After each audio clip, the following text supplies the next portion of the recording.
まして、小野武です。今回は友達2人が来ております。どうもー。どうも。こちらがシーシンと、こちらがタカピーです。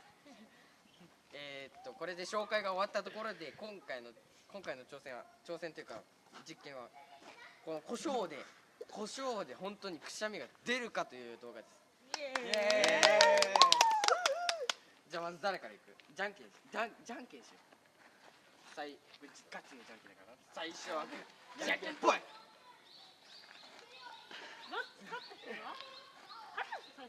勝った人最初グーじゃんけんぽい。これ最後な。ね、ちょっとじゃあはい。これどうやって？鼻にクックックって。本当に？はいはい。いくよ。3、2、1。言ってねえ。待って。大丈夫。待って。風向き反対。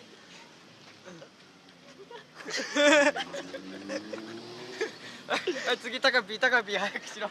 よし。いきます。口開けてんじゃねえか。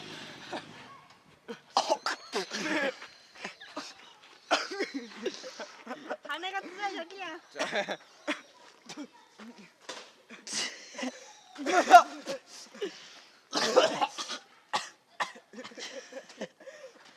鼻が痛い。結果目に入った。鼻が痛いだけ。違うか。結果鼻に入って口がまずくてなんか変な気分です。どうもご視聴ありがとうございました。